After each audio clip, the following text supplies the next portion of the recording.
Oke, Devrianus, coba jelaskan yang warna ungu.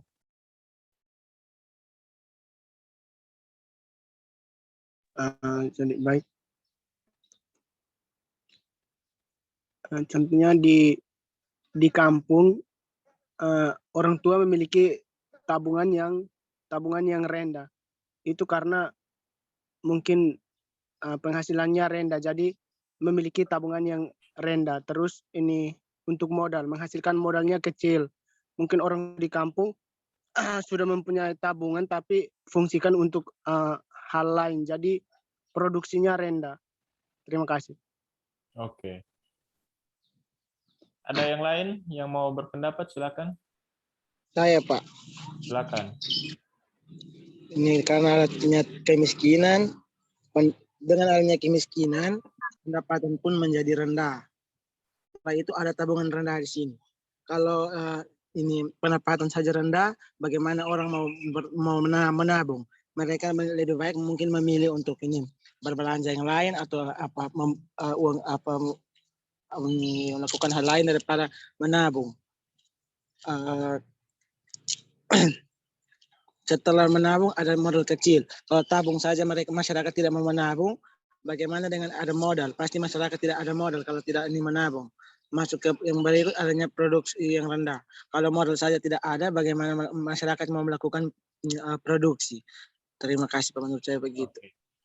Jadi ini siklus yang saling berkaitan. Jadi pertama, karena ada fenomena kemiskinan itu, mau memilih mana? Dikonsumsi atau tabung?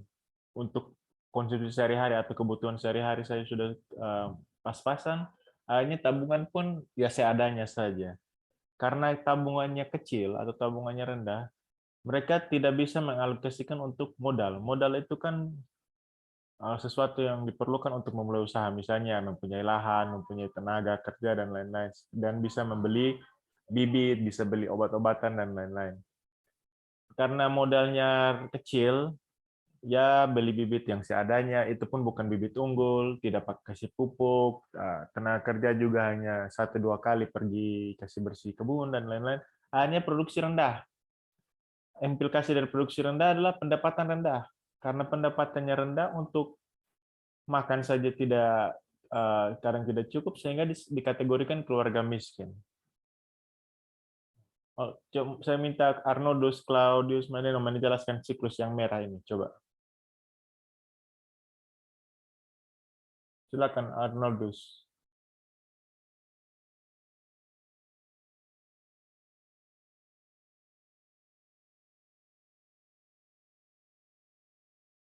Arnoldus, silakan.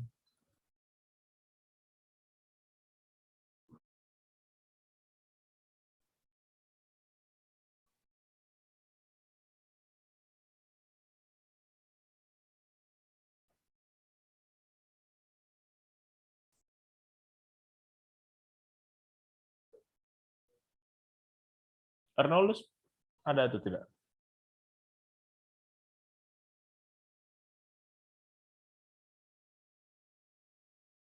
Atau ada yang mau menjelaskan yang siklus merah ini?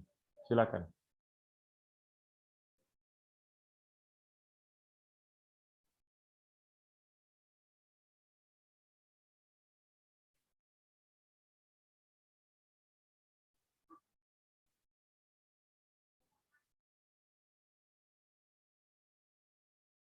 Valentina, sudah bisa lihat layar?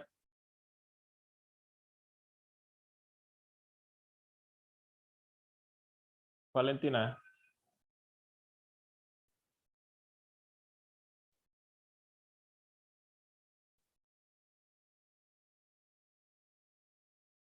Valentina, halo.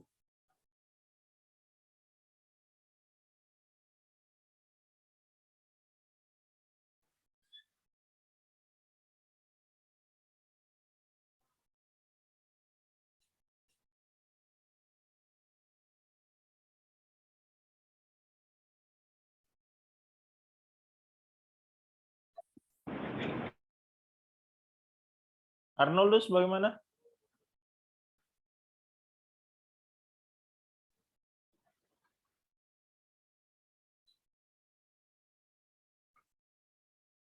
Felbiana.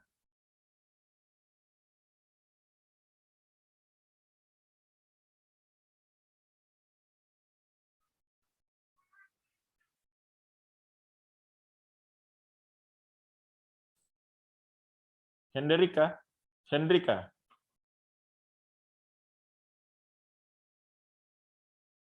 Hendrika.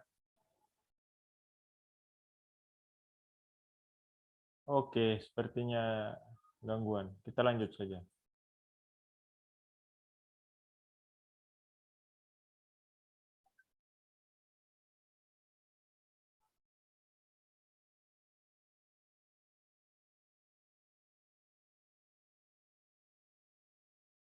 Laurinda, tolong baca.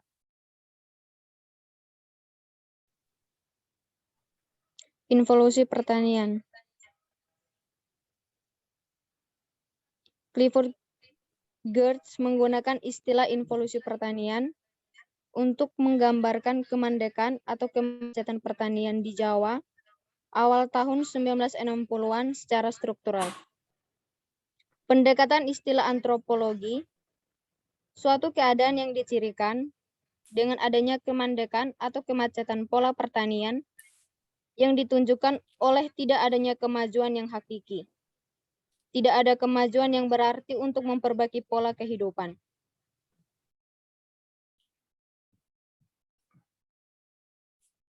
Oke. Jadi ada ahli namanya Clifford Geertz. Jadi dia menciptakan sebuah istilah involusi. Jadi kalau kemajuan itu atau perputaran itu namanya revolusi, ada resolusi untuk jangka waktu tertentu, tapi Clifford Geertz menggunakan istilah involusi pertanian. Hal ini menggambarkan bahwa ada masalah dalam pertanian sehingga pertanian itu tidak bisa mengikuti perkembangan sehingga pertanian itu macet. Hanya begitu-begitu saja, pakai kerbau untuk bajak, ya pupuknya dengan kotoran ternak itu saja. Jadi tidak ada sesuatu yang maju.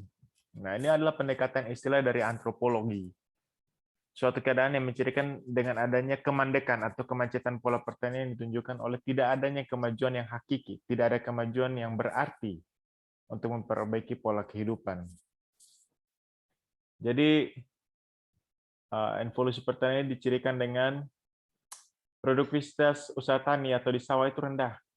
1 hektar paling dapat 1 ton.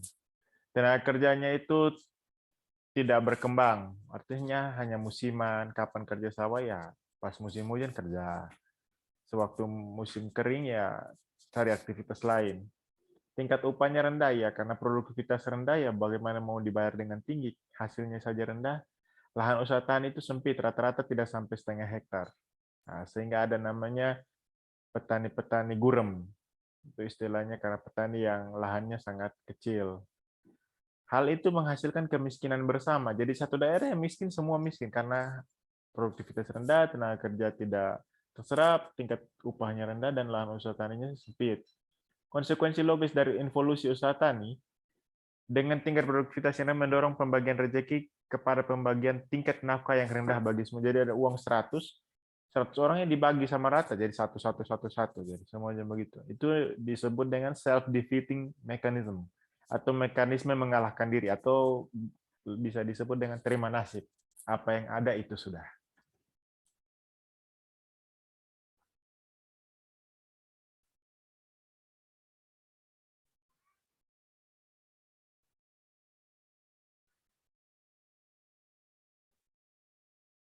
Nah, penyebab involusi itu yang pertama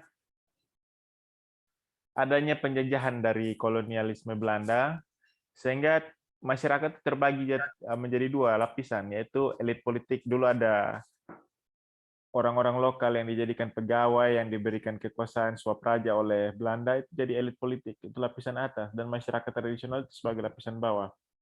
Ini penelitiannya di Jawa, jadi masyarakat desa di Jawa itu telah menjadi miskin oleh penjajahan. Oleh karena itu statis, jadi ciri lapisan bawahnya begitu-begitu saja, tidak pakai baju, hanya kerja di sawah, pengetahuan kurang, atau bisa disebut dengan adanya kondisi bahwa masyarakat yang lapisan bawah itu harus tetap bodoh, supaya nanti bangsawan atau lapisan atas atau elit politik itu suruh ini, suruh itu, mereka patuh saja. Nah, ciri khas involusi itu tumbuh ke dalam. Jadi involusi itu artinya tumbuh ke dalam. Kalau terjemahan harafiahnya atau literally-nya. Dan bukan berkembang untuk mengubah diri. Jadi dia bertumbuh, tapi dia masuk ke dalam. Bukan bertumbuh ke atas seperti tanaman yang bertumbuh ke atas sehingga terlihat, berkembang, dan lain-lain. Sistem ekologi pertanian menurut pandangan Gertz itu adalah pola sawah, padi atau food crop. Kalau pola darat itu perkebunan cash crop. Jadi dulu ada namanya tanam paksa atau Kulturstelsel. Itu semua masyarakat di desa itu dipaksa oleh Belanda melalui tuan-tuan tanah, bangsawan-bangsawan untuk menanam jenis tanaman tertentu dan mereka diupah sangat kecil, yaitu karena ini adanya involusi itu. Nah, Gertz punya hipotesis atau dugaan sementara. Penduduk lebih berkonsentrasi pada daerah sawah daripada daerah pertanian lahan darat. Ya, penduduk lebih senang ya tadi untuk pemenuhan kebutuhan pangan ditanamnya sawah. Presentasi sawah kecil memberikan kecenderungan masyarakat yang economic oriented.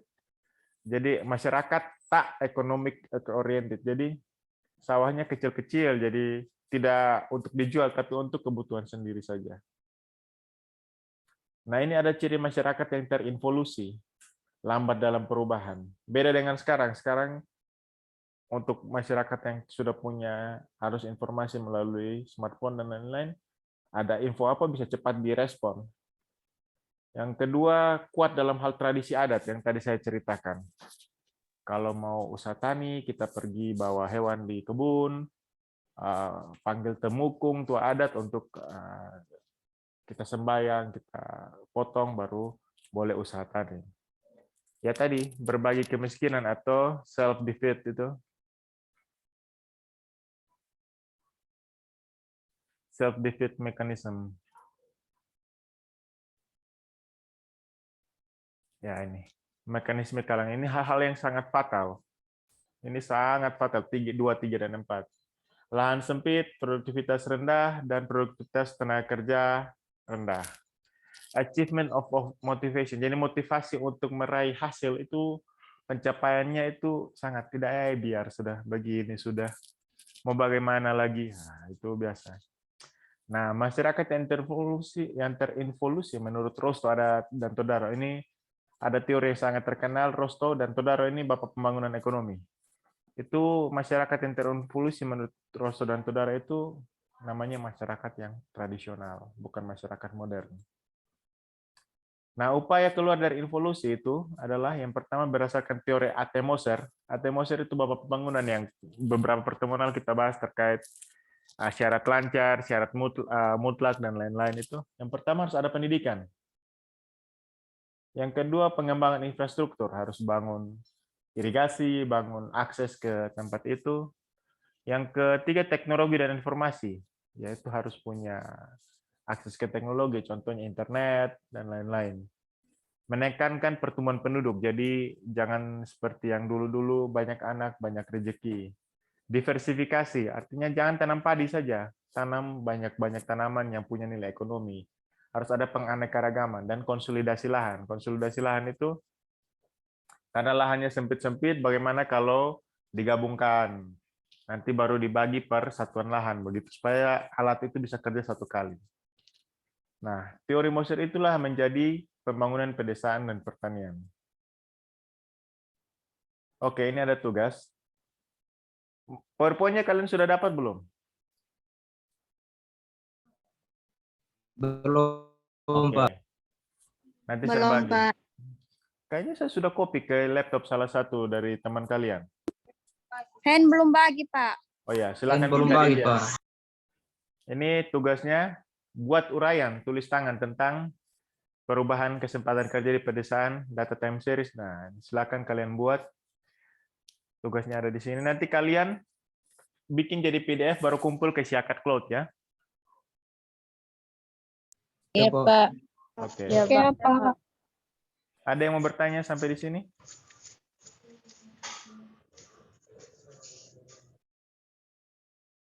Halo, ada yang mau bertanya? Kalau tidak ada, kita cukupkan sampai di sini. Jangan lupa ada tugas. Yang minggu lalu sudah dikumpulkan. Saya sudah lihat ada beberapa yang sudah kumpul jurnal. Nanti saya periksa artikelnya. Kalau tidak sesuai, saya akan notif ke mahasiswanya untuk diperbaiki. Ya, Pak. Baik. Baik, Pak. Baik, Pak. Selamat sore. Oh, selamat siang. Sorry, saya Siang, Pak. kita absen dulu. Kita absen dulu. Oh, siang. Saya panggil nama, silakan dijawab ya. Iya, Pak. Iya, Siapa? Fernando Alberto Oso.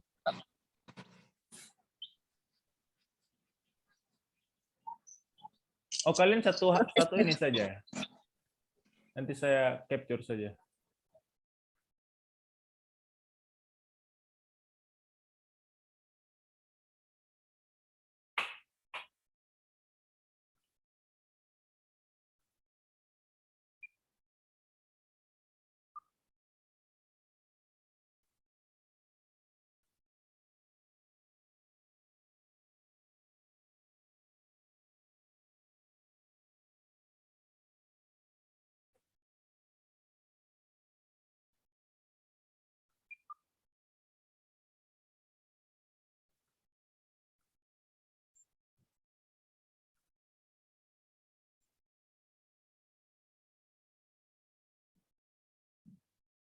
Oke, selamat siang.